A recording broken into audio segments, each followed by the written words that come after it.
Imagine a 28-year-old girl in Dubai. She is full of life. It's 2 weeks before Christmas. She goes to this fancy Christmas party, comes back, goes to bed. Wakes up next morning in the hospital to the devastating diagnosis that she is forever paralyzed. Welcome to No Ordinary Life. It is a podcast about real people and their real stories. I am Ruchita Misra, your host. My guest today is Tiffany. Whilst our conversation is going to be dotted with words like wheelchair, paralysis, devastation, this is not a story about limits. If anything, it is a story about defying those limits. Tiffany's story is a story about a woman determined to reclaim her life, and I cannot wait to dive in. So Tiffany, let's start with your story. Tell us a little bit about your life prior to that fateful night. Where did you live? Who are you? What does your family look like? A little bit about you. I had, at that point, I had lived in Dubai for about 2 years. So I had moved there in 2006 to teach yoga. Okay. I did that for a year. And then after a year of teaching yoga, I moved on to a corporate job. But I would say at that point in life, I was probably the happiest I'd ever been. I had, I think in my personal life, in really in every aspect of my life, I think I was finally in a place where I felt really fulfilled. I was 28. I'd just gotten out of a relationship. It was a nice relationship, but he had moved back to South Africa, so I was single. And I think the only area of life that I was not very happy in was professionally. So I was looking at making some changes professionally. So I think I was just in a really good place. I had, spent the last few years traveling, living abroad in different places, and it was a very exciting life. And are you originally from South Africa, is it? No, I'm from the US. Oh, I did not know that. American. Okay. Yeah. So Tiffany, what do you remember of that evening when all of this happened? You'd gone to a party? Yes, I had, so I just moved into this new flat right on the beach, and it was amazing. It was amazing. And I had gotten really close with all the neighbors, so we had a party actually at one of the neighbors' houses, who was also a guy that I had just started dating within a few weeks before. Yeah.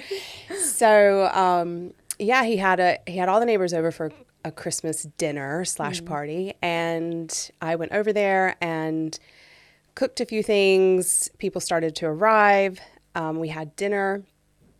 And really my last memory was probably around 10:30, 11 o'clock at night. And the next thing I know, I wake up in the hospital the next day. So you've gone to bed. That's the last thing you remember?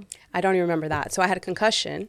So it wiped out about 8 hours of memory for me. So my last memory was being at the party. And the next thing I knew, I was in the hospital. And then, so take us through the first few minutes of you regaining consciousness at the hospital. What's happening there? It was weird because I guess I had been conscious throughout the whole thing, but that was my first kind of awareness of what was going on, I guess, or that I can remember now just because of the concussion. But at that point, I was being wheeled from the emergency room into my room. So I knew what was going on, but that's it. So it's quite odd because looking back, it's kind of, I was chatty. I was being a bit silly and talking. Really? Yeah, I think, I think I was just making light of the whole thing. And I think obviously I'd gotten hit in the head pretty hard when I'd landed. So it was, it was just a surreal, my memories of it are quite blurry. Blurry and strange how everything went because I missed. And then do you remember the words being spoken at you, telling you of what had happened? How was that like? What happened there? Yeah. I had a neck brace on. I was on my back. I think probably the main thing I kind of had an awareness of is the fact that I couldn't move anything below my waist. Everything was completely paralyzed. And was that making you feel panicky or? No. Okay. I never had any sense of panic. It was just, I think I was just joking about it. It just seemed funny to me, I think. Really weird, isn't it? And did you have any family, friends around you? You were alone? I did. So I had the people who had been at the party. Okay. So the guy that I was seeing, and I remember there was another guy. I think there was two of them that were with me in hospital. And my family, they're all in the States. So they were not there, So obviously. I remember one of the guys took a photo of me.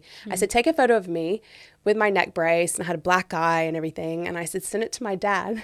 Oh my God, your poor dad, Tiffany. And they did. They sent it to my dad and said, your daughter's in hospital. My poor dad, it was middle of the night. And that's how they found out. And I think they spoke to each other and they kind of explained the situation. So then, was it that day then that the doctors told you that you're paralyzed? yeah.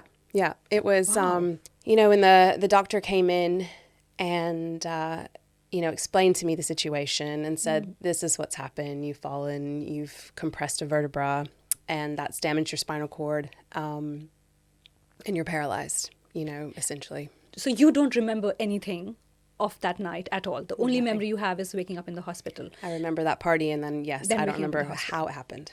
But the doctors have kind of tried to piece it together for you to say what may have happened and what do you and the doctors think might have happened that night. I think it was pieced together more by myself and my friends who Okay. were at that party, because I had to kind of interview everyone to find out, okay, what happened, what happened next. And at some point in the party, I went home. I said, good night, I'm tired, I'm going home.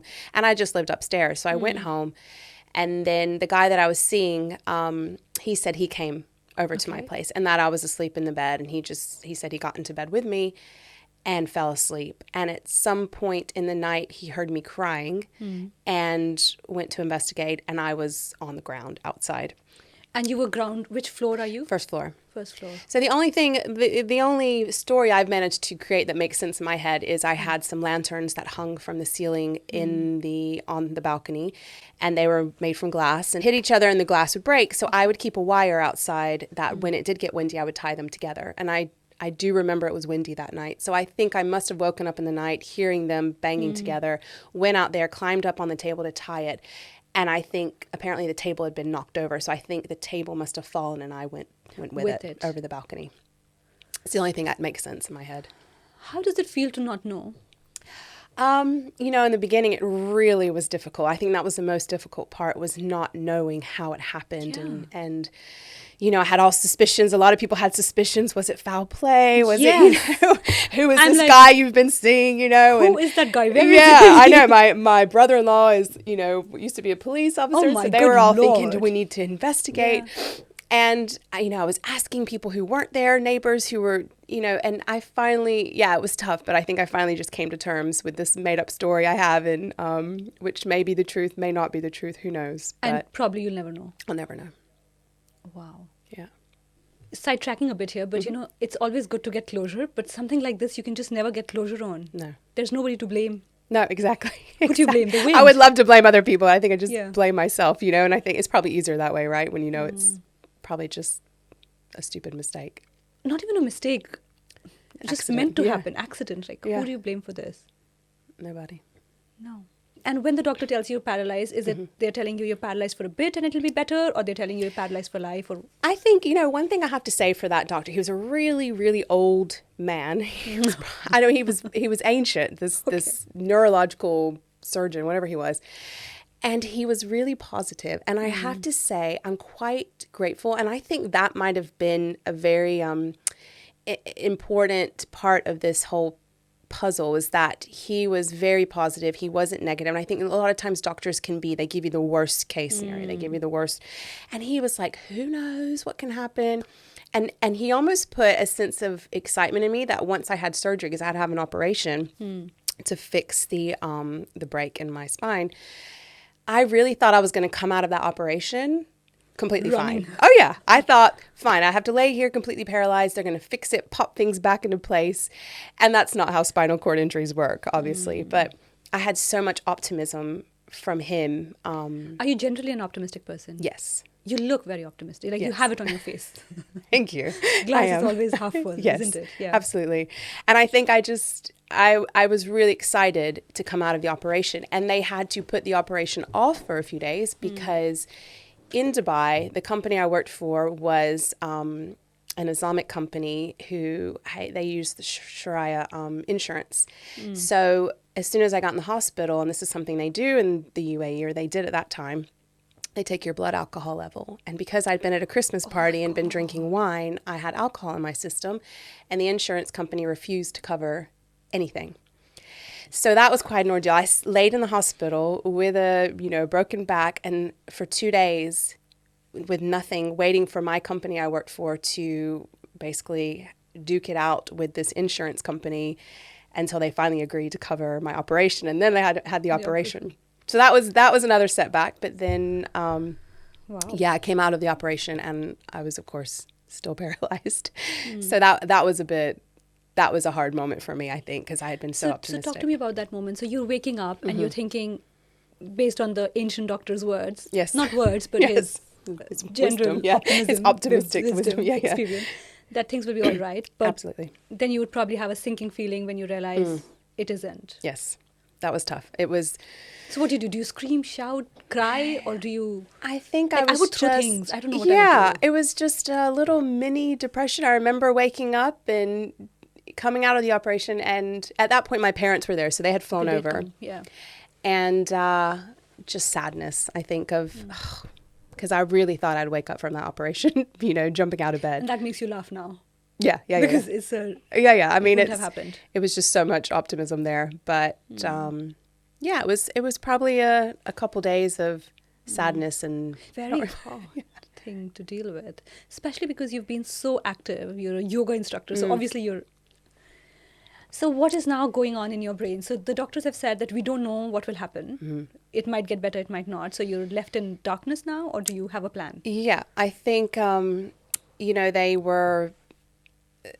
they just said, here you go, this is it. We start physio immediately. So immediately I started physiotherapy in the hospital. Were you in pain? Yes, from the operation. I did break my eye socket, so I had, pain there. My head, because I obviously when I cracked my head on the ground as well. It's funny because after probably a week in the hospital, I was doing physio and I said, why is my right foot so swollen? And they put me through an x-ray and I had a broken foot. We had no idea because I didn't feel it. I couldn't feel that it was broken. So yeah, it was an interesting time, I think. So I was in hospital not even a month, which is quite different than most people who, I know in the States at least, when you have a spinal cord injury, you're in hospital for months and you have a team around you of everything, neurological surgeon, orthopedic surgeons, psychiatrists even. I didn't have any of that. It was almost, okay, you're here, let's get you in some physio, and then we have to get you out because my insurance was stopping the payment. It's everybody's worst nightmare to be in a country you're not familiar with, away from your family, with this life-altering accident. Yeah. Wow. Okay. And then, so what happens next, Tiffany? I wasn't really being told much. I think it was just, this has happened, here you go. And at that point, I think, like I said, the insurance said, okay, we're done. We paid for the operation. We're not paying for anything more. And the hospital said, okay, you're out. Wow. So I'm, after 3-4 weeks, I'm completely paralyzed. I started to get a little bit of movement, which I can get into in a minute, but I was paralyzed. I had a catheter bag hanging out of me. I was in a wheelchair that was way too big for me. And they said, okay, out you go.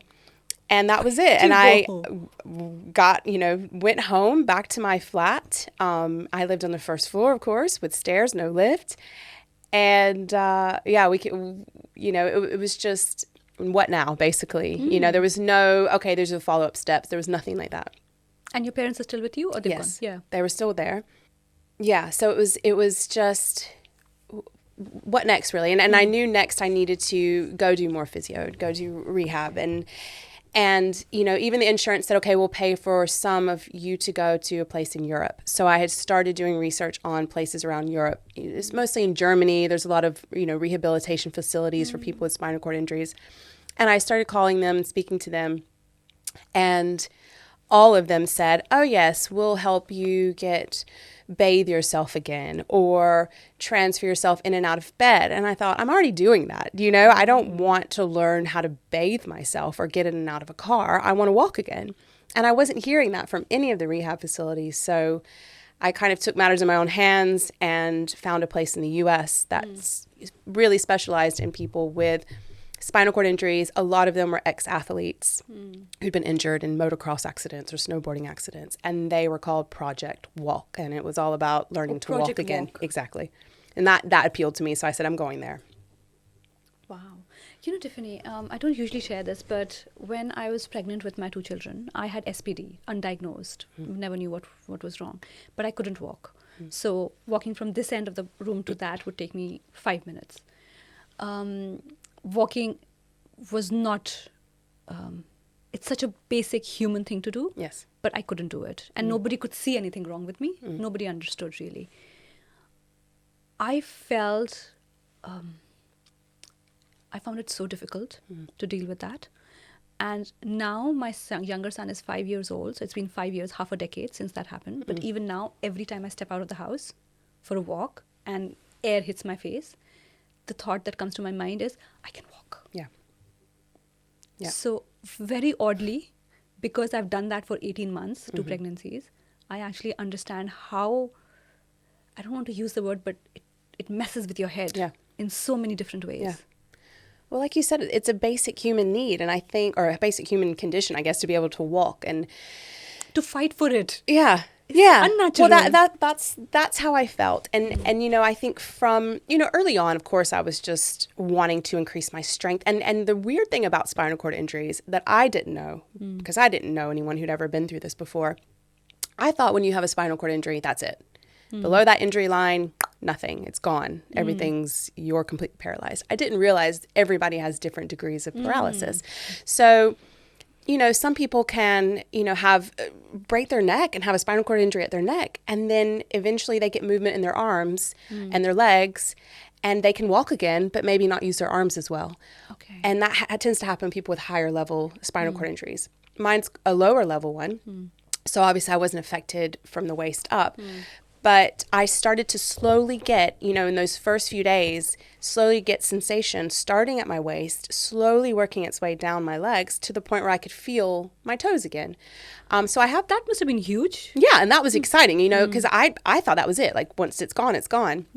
So I started slowly getting sensation, and we would play a game in the hospital where I would have to guess what toe, you know, and someone would poke my toe with a needle or something, and I'd have to guess which toe. And I would be like, big toe, right foot, and it would be completely other foot, you know. It's a macabre game to play. Yeah, it was. And get it wrong. It required concentration, and we would do that every day, and started slowly getting movement back as well. So that was obviously my first goal, was to see how much I was going to get back. So you are now a woman on a mission, aren't you? Oh, yeah. You've put aside your emotions, absolutely. and you're like, let me just get it working again. You don't have time to sit and feel sorry for yourself. You know, I'm a lover of a pity party. I do love a pity party. I think everybody needs them in their lives sometimes. But in that time, I'm not going to say I was just, let's go, but you know, there also is a period of denial, and you're just let's go. Like, and that's how I felt. You know, I'm getting, you know, sensation back. I'm getting movement back. I'm getting feeling back. So there's something there. Let's work. There is a connection there. So let's work with it, and let's work hard. And, you know, like you were saying, I'd always been very fit, very active. I'd been a personal trainer. I had been a yoga instructor. I'd been a lifeguard, a gymnastics teacher. I'd always had very active jobs and been a very active person. So I knew what I needed to do, basically. So then you go back to the US, is it? Yes. And what happened there? So I went to San Diego, California, and I signed up for this, you know, Project Walk, this place that just specialized in people with spinal cord injuries and getting them on their feet again. And I was going 4 hours a day. I stayed in a little hotel room, and I had this Brazilian taxi driver that would come and pick me up every day because I was completely alone. And I even told my family, I want to do this on my own. Really? You know? Why? Yeah. Why did you want to do Very independent. I'm very... Were you rebelling against circumstances, saying, I don't need anybody? Yeah, probably. There's probably an element of that. And also, I needed to focus, and I didn't want any distractions. So I really just wanted to go. And I'm not going to lie. It was, in retrospect, it was probably not the best decision, because there were, you know, a lot of hours outside of those 4 hours that I was just stuck in this hotel room by myself, being reminded of that I was paralyzed. Yeah, exactly. You know, I was using this huge wheelchair still. And I think and that was a difficult part. But going, I was going every day, and it was nice because I was in this a facility I was surrounded by other people with spinal cord injuries, and I was seeing people at different levels. better. Yeah, people who'd had their injury 5 years ago or whatever, and seeing what they were capable of and what they were doing. And it was very exciting for me. So you spent the 4 months there. 2 months there. 2 months there. And then did your situation improve in those 2 months? Yes, absolutely. So when I arrived, I was in a wheelchair. I could just move my legs a bit. And by the end of those 2 months, I was walking on a Zimmer frame. Ooh. So I'd actually, and again, this is kind of the theme of my whole recovery, was very self-led. That's what I was thinking. It's like you've taken matters into your own hands. As soon as we arrived in San Diego, I got on what's called Craigslist, which is the equivalent, of eBay or something, where you can go and find secondhand items. And I found a Zimmer frame that a man was selling that for $10 that his mom had passed away. And this is her old Zimmer frame. And I said, Mom, I want this. Let's go get it. So we went, my mom took me before she left. We went and picked this Zimmer frame up. And I was using that in my hotel room. So to get from the bed to the bathroom and back, I would use the Zimmer frame. So it was like you said, when you were pregnant, it would take you 5 minutes to cross a room. And that was me. I would stop and sit down on the bar of the Zimmer frame. So I was really determined to not be just sitting in a wheelchair all the time. So I started using that around the hotel room. You were rebelling against the wheelchair. You did not want I did not want a wheelchair. That was, to me, a non-negotiable. So this is month 2. 2 months have now gone. And I think there's something brewing in your head because you want to travel now. Yeah. Tell us a little bit about that crazy. So once I got where I could walk across the room with a Zimmer frame, I said, right, good, I'm done. I finished 2 months. And now keep in mind, I still had a job waiting for me in Dubai, and I had 3 months of sick leave. So I'd run out of my sick leave. So I went back to Dubai with my Zimmer frame, with my huge wheelchair, and I was back at work 3 months after the injury. And work is yoga instructor? No, at the time I was working in HR as a learning and development manager. Yeah. 3 months after a life-altering spinal cord injury, Yes. you've gone and gotten yourself treated in America and come back to start work. Yeah, back to work, like nothing had happened. And I'm on the Zimmer. So at that point, I was out of the wheelchair. I mean, I had it for, if I'd go to the mall or something like that, and somebody would push me, because it was too big for me to push myself. It was huge. It was a bariatric wheelchair. It was massive.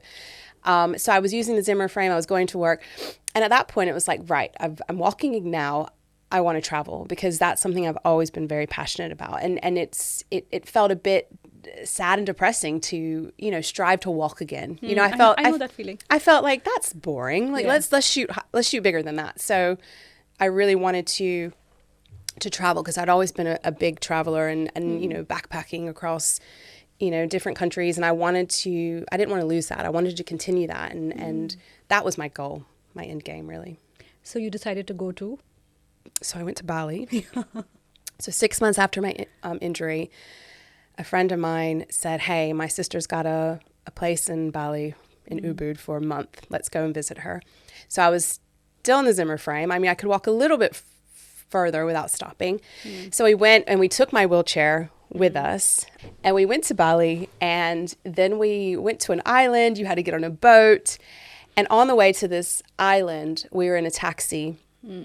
And because they were using the wheelchair, it was quite hilly in Bali, and my, when we'd walked places, my friends would push me in the wheelchair, and I'd bring the Zimmer frame with me. So we were in a taxi, and this guy was chatting and asking me what had happened, and he said, yeah, my grandma, she needs a wheelchair. And I thought, you know what? It's time to part ways with this wheelchair. Wow. I've had it 6 months. Yes, it's nice to have. It's, nice to have, good to have, but I don't want it anymore, because it is a crutch, So I gave him the wheelchair. I said, you know what, here, take this for your grandma. She needs it more than I do, because I don't want to depend on this. And so on that taxi ride to this island, I parted ways with the wheelchair, and I've never had one since. And that was quite liberating. So I had this. I can see it on your face. You're reliving that moment, aren't you? And I felt like I was helping someone else too. So and that point forward, that was 6 months after I got rid of the wheelchair. And then your traveling did not stop there, did it? No. So it was not an easy trip. I can tell you that. I mean, it was a bit depressing, because I thought, like, I'm not able to do anything. I, you know, like in the beginning of the trip when I had the wheelchair, I depended on people pushing me around. I couldn't just say, hey girls, I'm going to go for a walk. You know, I couldn't do that by myself. And even with the Zimmer frame, it's not easy. And then we went to the beach, and, you know, there's steps everywhere, and it was crazy, like how I would use the Zimmer frame to go up and down stairs and sand. Like, it was just a disaster. And I said, okay, this is probably not the best first trip, you know, coming to a beach location.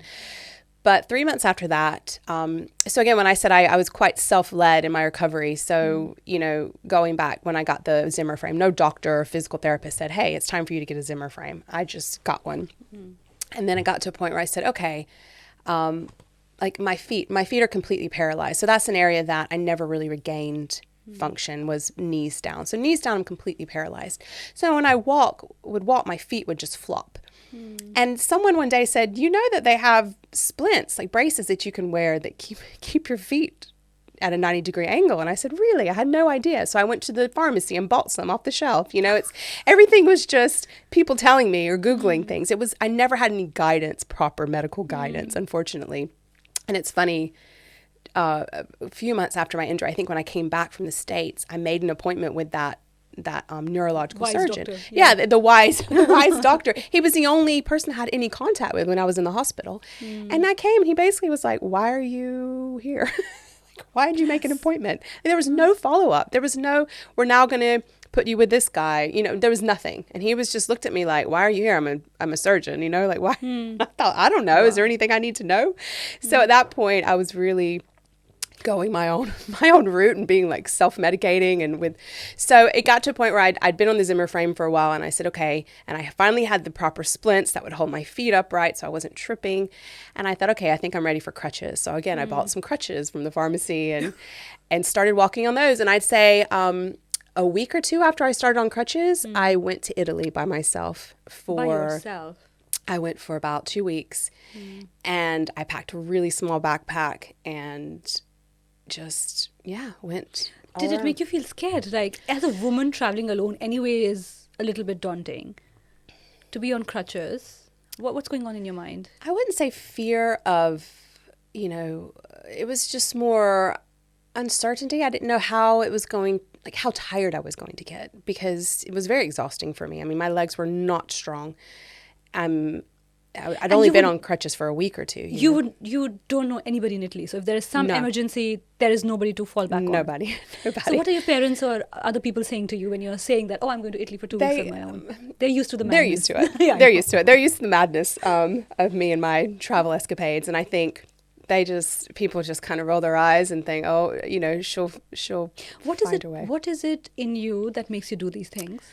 I don't know. It's a good question. I think when I was a kid, we moved around a bit, and I was definitely taught to be very independent. And I don't think you can teach all of this. I think it comes from, you know what I think? You know, I've been interviewing a few people through this podcast, and everybody whose story is similar to yours, where, you know, they fought back, they're usually very optimistic people. They're usually very bright people. Like I was saying this to another person I was interviewing, the sun shines through them, and it does through you as well. Like, it's just on your face. Thank you. And I think it's just, you're made of that. That's what I feel. That's my wise interpretation. I know it's I mean, it could be right. It's just not something I've ever thought about, but yeah, I think I've always had that love of travel. I'm not a fearful person at all. And do you call yourself a strong woman? Yes, I would think so. Yeah, I can see that. Yeah.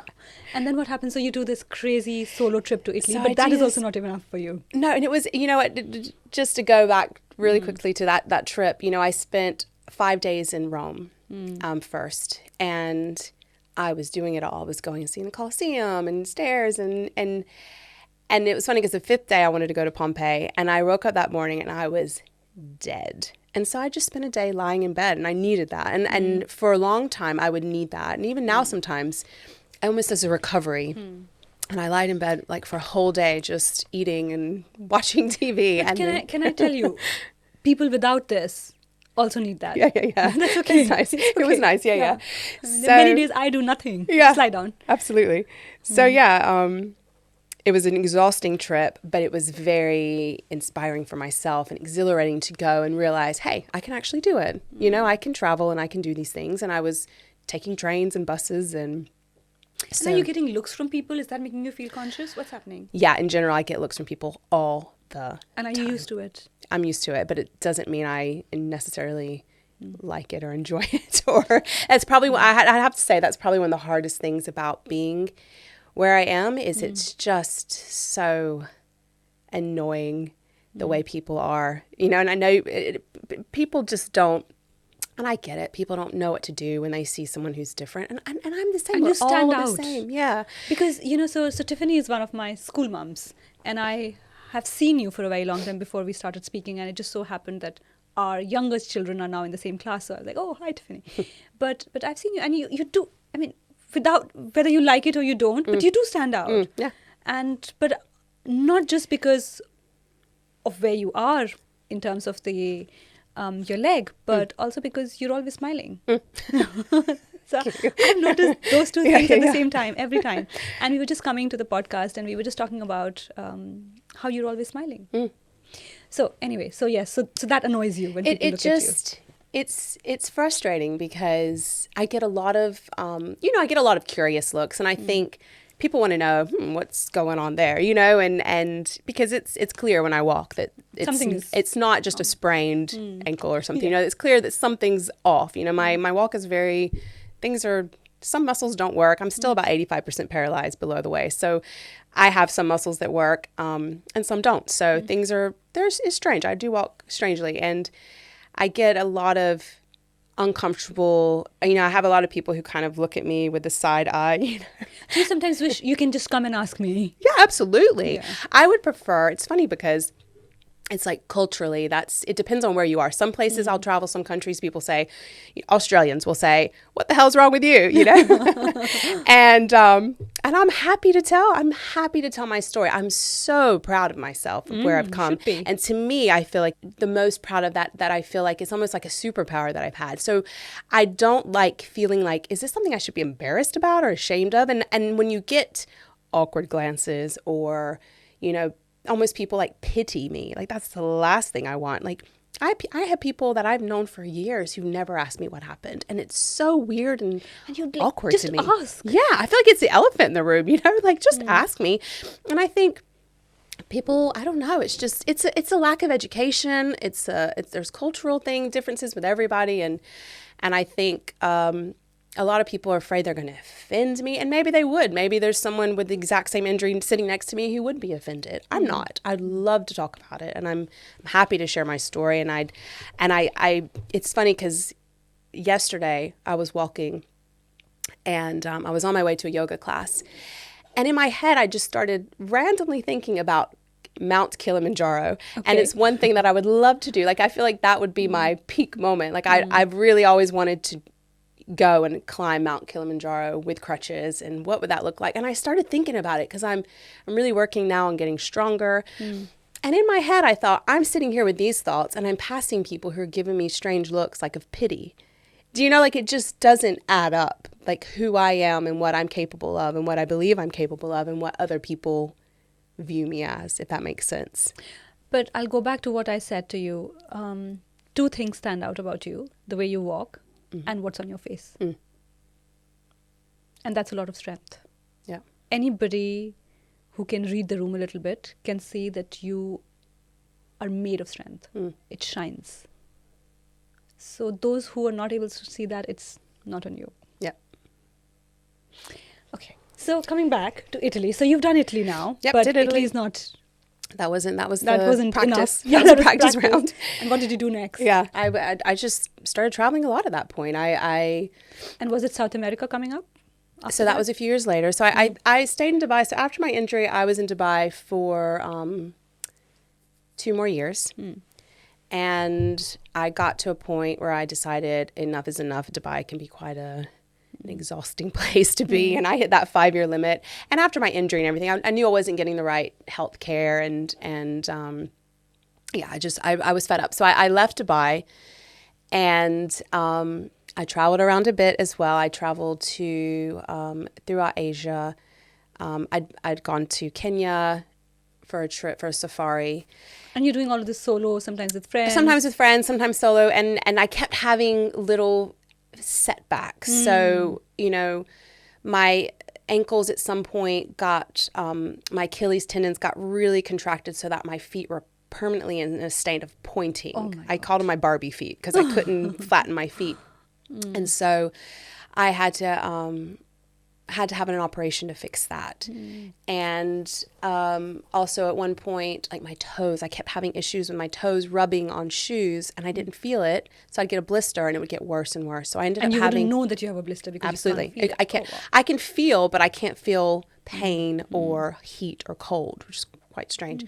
So I ended up having, in all, I've had 3 toes amputated because I ended up almost having sepsis. I was in Australia traveling. And so all these little setbacks kept happening when I was trying to travel. You know what you call little setbacks? Some people would come on the podcast for just one of those. Right. Like, extraordinary life. Yeah. Yeah. So that was the final setback, I guess, was I was in Australia. I had this whole amazing trip planned. I was going to go to the Outback and all that. This was after I'd left Dubai. And then I had another issue with the toe. That's when I said I had sepsis. I didn't have any health insurance. So I immediately flew back to the States, went straight into hospital, was there for a week I had a PICC line IV of antibiotics for 6 weeks. They amputated a toe. And I thought, okay, maybe I'm not quite ready for travel. Maybe I need to sort out some of these issues in my body. So I took a sabbatical. I moved to the middle of the desert in the U.S. I thought, let me just live in the desert and I'm going to write a book and I'm going to paint and just take it easy. And I realized very quickly. How did that go? That did not go well. Yeah. I thought, maybe I'll try this again when I'm 60. Yeah. It didn't go very well. So you won't do it at 60 also. No. I don't know. I was losing my mind. I was opening bottles of wine at like 10 in the morning. I thought, okay, this is bad. So I thought, okay, enough of this. I think I'm ready to travel. I'd been doing a lot of yoga. I was there and doing spinning classes, just trying to build up strength. Sorted out toes, got toes cut off. Sorted out all the problem toes. And I finally said, okay, you know what I need? I need a proper trip and I need to go slowly. And I've always wanted to go to South America. So I booked a one-way flight to Guatemala. One way? Yep. And that was in August of 2013. And I flew to Guatemala with crutches and a backpack. And I spent a year traveling Central America and South America. And I ended up in Brazil for the World Cup at the very end. What changed in that 1 year? That was such a turning point for me. And I knew it was going to be. And I've always said travel is my therapy. I know it's nice to have therapists and to talk. I love talking. I'll tell everybody my issues, and I'm not someone that holds things in. So for me, traveling, especially post-injury and seeing what I'm capable of, like that really is so therapeutic for me. And so when I left on that trip, I was still quite insecure about my body, about a lot of things and really unsure of what that was going to look like. But man, what a turning point. I mean, it's not an easy travel through Central America, especially in South America. I'm hopping on what they call chicken buses, which are these old American school buses that they use as public transportation. And I'd be trying to catch up and they don't even stop. They're just rolling. So you're trying to get on and I'd have guys hoisting me, like lifting me up into this bus and throwing me in and grabbing my bag and helping me. And it was a comedy of errors, but it was so life-changing for me because I was able to see what I was capable of. I was able to do all the things I wanted to do. Nothing was holding me back. Tiffany, I went to Chile. I do one trip solo every year, and I went to Chile to the Atacama Desert. Nice. When I was going, apart from 2 people, everybody told me to not go because it was dangerous. Interesting. I went there for 3 days. But it was like, oh my God, you're doing this crazy trip. And when I came back, it was like, oh my God, you did it. Yeah. But just to contrast what I did, for which I was told I should feel very proud of, with what you did, with the crutches and everything, is extraordinary, isn't it? Do you realize that? Like you're painting it with one brush, but Yeah.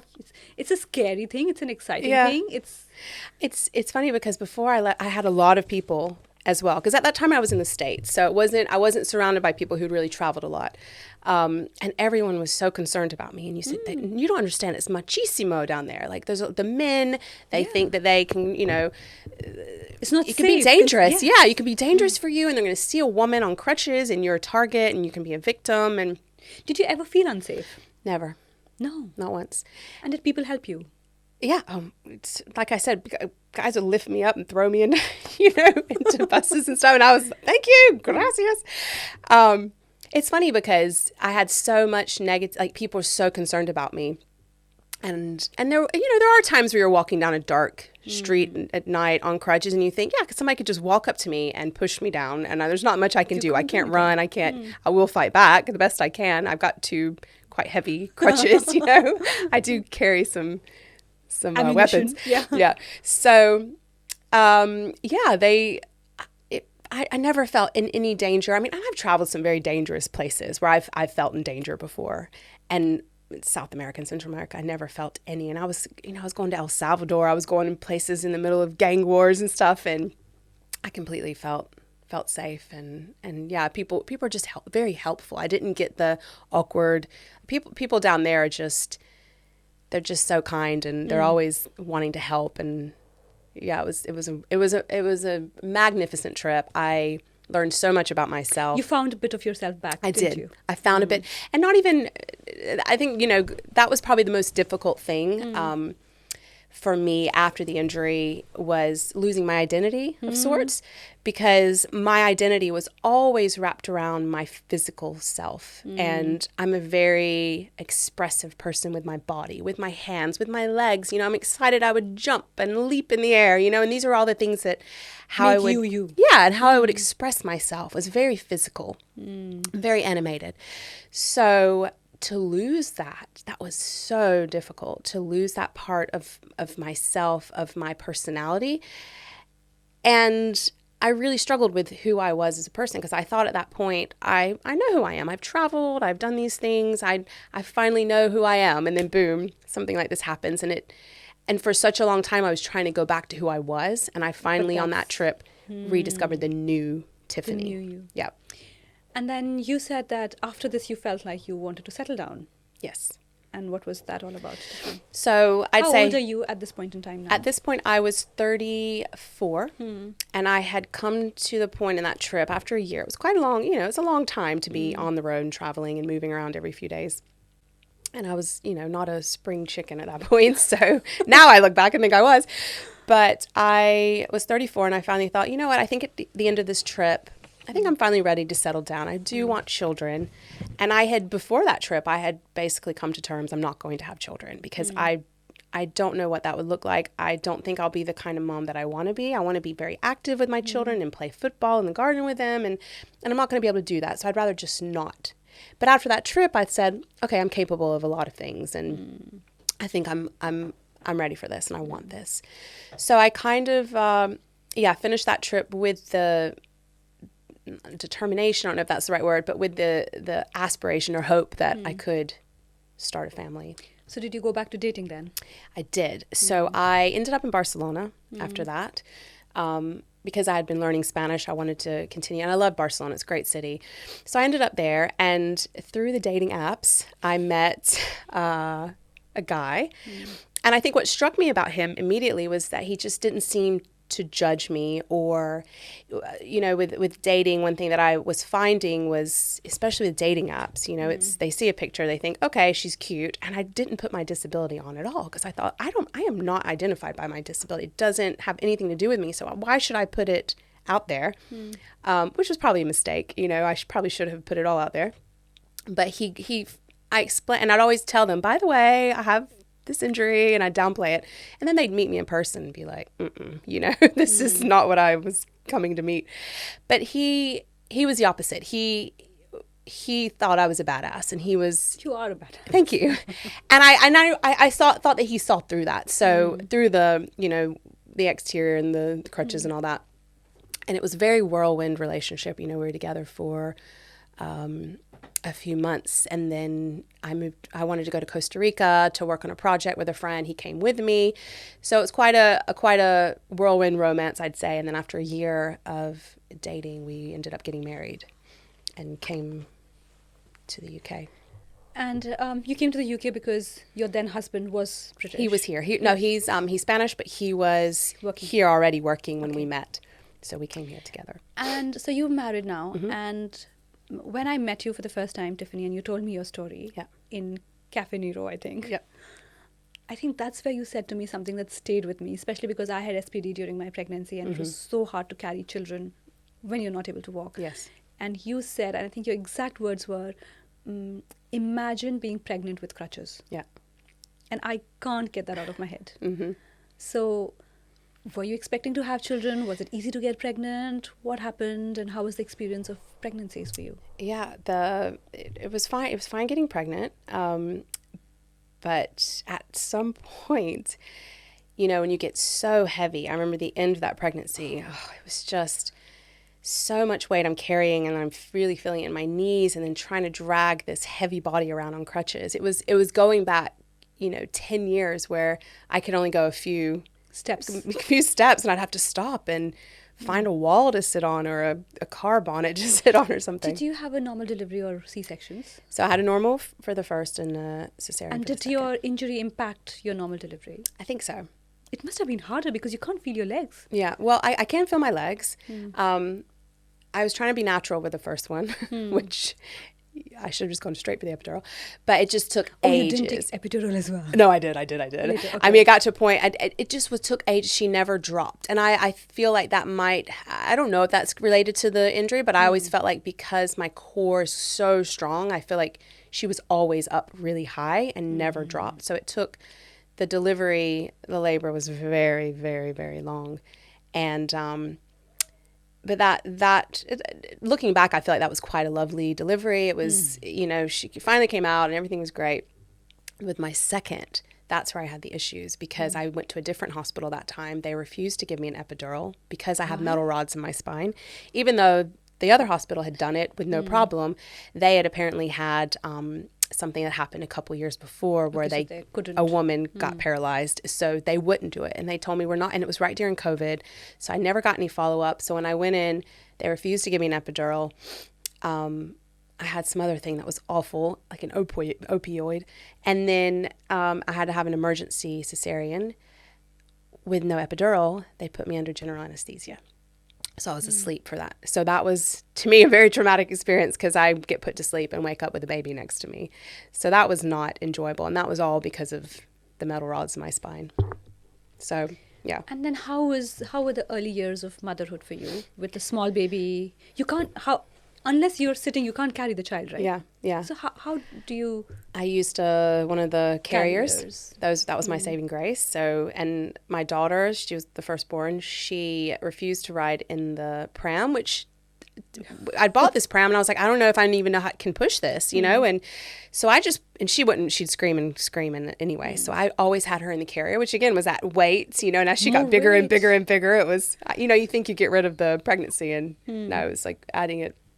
So, but that was fine. I'd carry her around in the carrier on my crutches, and finally ended up swapping out because we had quite a heavy pram to a smaller pram. And then I realized, okay, I can push this. So I'd walk with one crutch in my left hand and push the buggy with the right hand. So I was able to get around, which was nice. And were you happy as a mother? Yeah. And what happened then? Because I know that your marriage did not last for a very long time after that. So what was going on there? So so after my second was born, so obviously COVID and everything, and we ended up, because we're living in London, we ended up back in Barcelona just to escape another London lockdown, especially in the winter. We really wanted to escape that. And then we were there for a while, and I'd say for quite a while we were unhappy. I was unhappy in the relationship, and you kind of chalk it up to we have little kids, and It's a very stressful time. Right, it is for everyone, and, Yeah. I knew that, and I thought, okay, this is it's a hard time for everyone, and it's quite difficult for me having two very young kids because my youngest at that point was when we moved was 5 months old, and you know, kind of navigating a new place with I had lived in Barcelona previously, but it was just a bit different this time with the kids and not much of a social, you know. There was no village, you know, helping, and he was working a lot. It's a lot. It was a lot. It was a tough time, and we finally agreed to move back to London. And anyway, 2 months after we moved back, we ended up separating, and it's a really hard time for me because, you know, you think, okay, I'm in this for the long haul. I've got a partner to help me, and I always said, you know, I would never have had kids if I thought I was going to do it by myself. I just never would have done it.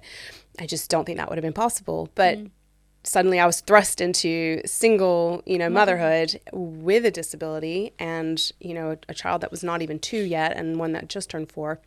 And it was very scary. But again, I thought, there's no choice, right? Like you got to do it, you know? And yeah, that was another learning curve, was how to parent and, you know, handle all these things with 2 little kids. So are you back in the dating scene now? No. So, no. Look, after we split up, I did dabble in it. I went on quite a few dates, and you know, this time around, I said, okay, I will put my injury front and center because that's fair, and they need to know. I don't want any awkwardness of meeting up and saying surprise. So, you know.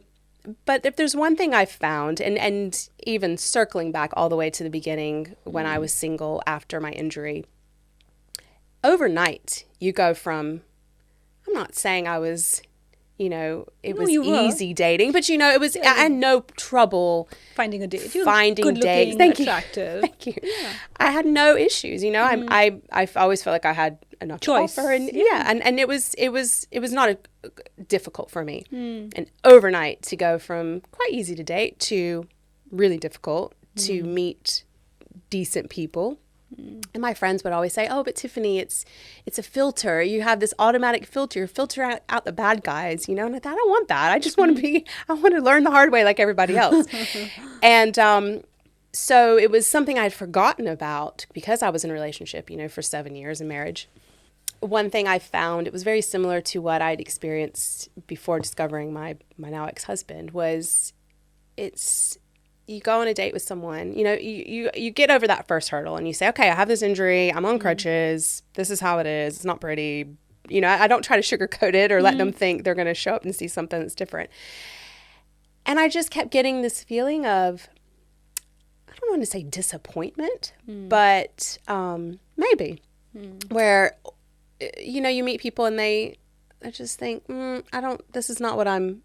And in this day and age with online dating and dating apps, it's so fickle. You know, people, they have thousands of people right in their hand, you know, and this is not a 10. You know, everybody's trying to get the 10. The 10, even though they're not a 10, but you know. How many of us are 10s? No, none of us, especially the older we get. I'm sorry.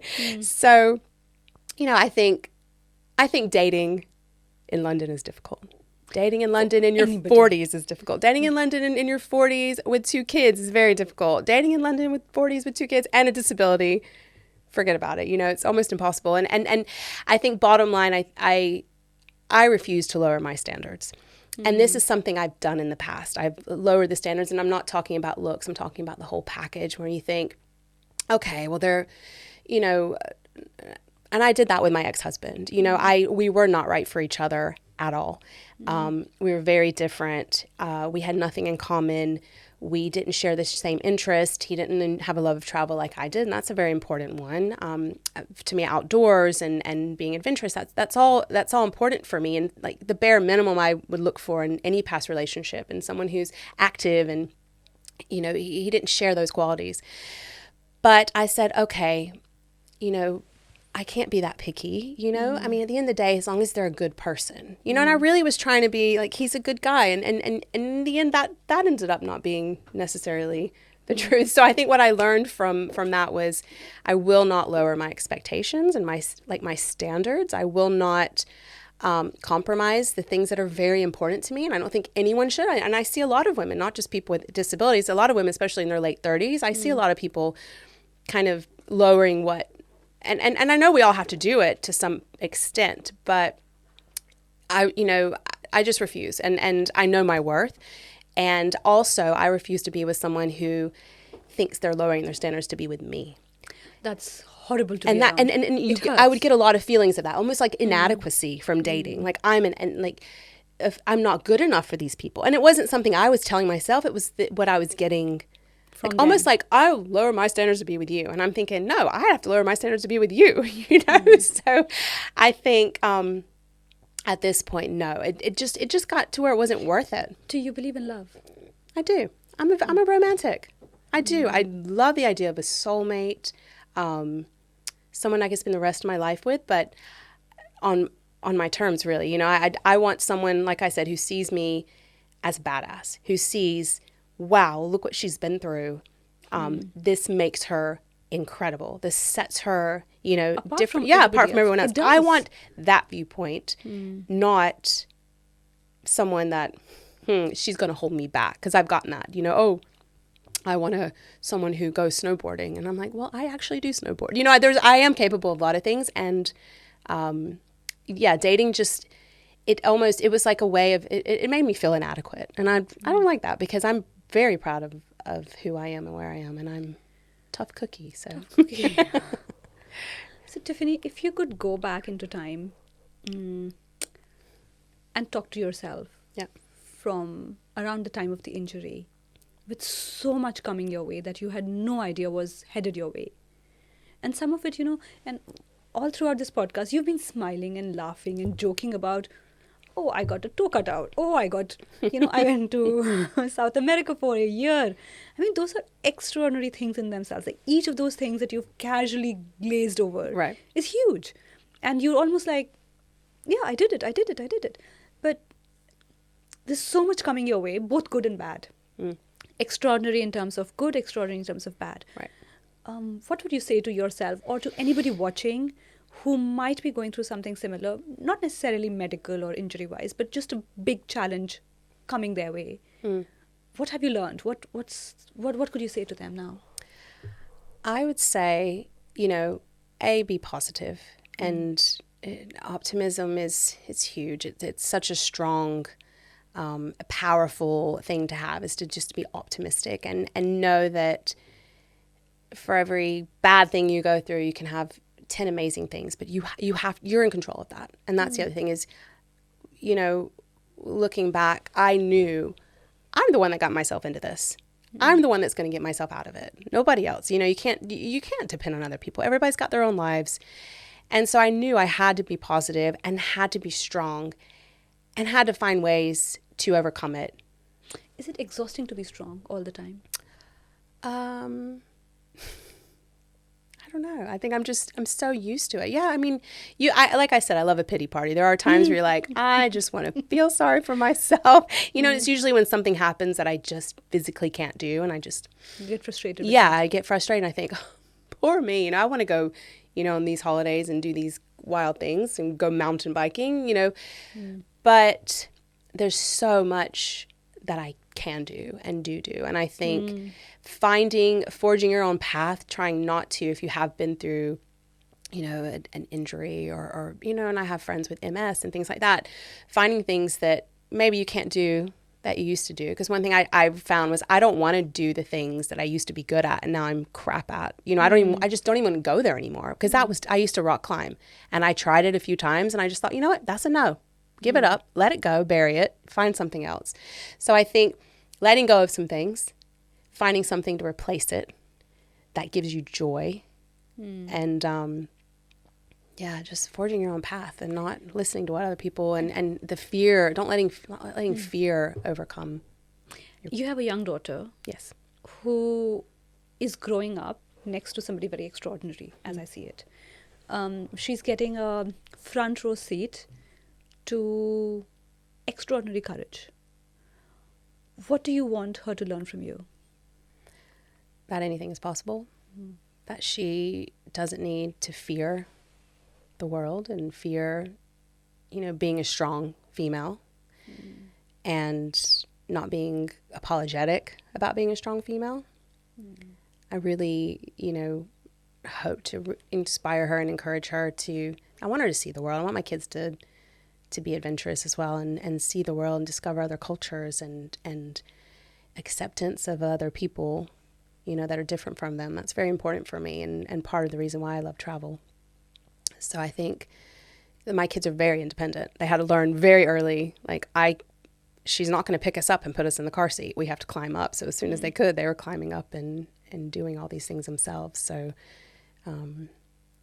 I just hope to raise, very strong, independent children who grow up to be good people. One of the recent podcasts I did was a lot of them are about childhood and, how childhood trauma or experiences have shaped the people we grow up to become. Right. And I just think about your children, especially the other day when your son was dressed as Grinch. Right. He was an exceptional Grinch, by the way. But I was just thinking that they are growing up around so much courage. And when they're older, they could be sitting on a podcast talking about you and the extraordinary things they learned just by watching you. Because our children don't always do what we tell them to do, but they almost always do what we show them we are doing, right, or who we are. So I think that's a masterclass in courage. My last question to you, Tiffany, is this. So much good and so much bad has come out of all of this.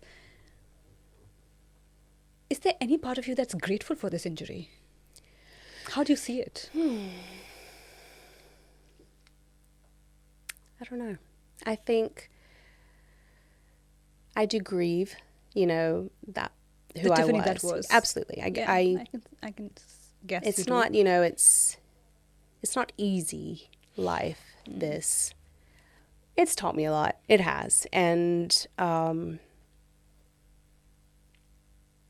don't know. I think again, it's been a source of pride for me and how I've handled it and gotten through it. Yeah. There's always a sense of unknown with this, injury. I don't know what 5 years from now will look like. I don't know. So I just live completely in the moment every day, without worrying about the future and how this will affect me. And would I go back and if I had a choice, do it or not fall off that balcony? I would not have fallen off the balcony. Does this happen to you? Do you go back in your head and wish that maybe that day you'd stayed at somebody else's house, something had happened? It's so funny. You think about the butterfly effect, yes, right? What if I made one little, different choice? Yeah. And how that would have... Yeah, where would I be now? Small choice that would have altered the trajectory of your life. I do think sometimes, and it's more of a macabre, I think, way of thinking about it, but I think, where would I be right now if I'd never had my injury? I would not be sitting here, obviously, across from you. I would not have the children that I have. I would probably not be living in London. I have no idea what that life would look like. Would it be worse? Would it be better? I have no clue. It would be different. But it's sometimes interesting to think about, that sliding doors of how different your life would be, because it would have been extremely different. Because not a lot of people have that very defining thing that's altered their life so much as you do. So thank you, Tiffany. Thank you. For your incredible story, for your incredible courage, and for sharing it with us. I got a bit emotional in some bits, but it is a very powerful story. And you are writing your own story and you should be very, very proud of it. Thank you very much. As we are. And I hope to continue seeing you at school, doing all the wonderful things that you do with this wonderful smile on your face. It brightens our day at drop-off. Thank you. Thanks for having me. It's been a pleasure. Thank you. Thank you, Tiffany, for sharing this most extraordinary story with us. It is the darkest moments that sometimes birth the most incredible journeys. And if you know what you want, and if you fight hard for it, despite how dark everything is, you will be able to forge a path ahead for yourself. Tiffany's story tells us that the battle is inside you, and the will to win is also inside you. You just have to fight hard enough. If you have a similar story or any other story that you would like to share with us, please get in touch with us. This is No Ordinary Life. This was No Ordinary Story. Thank you for watching and see you next time.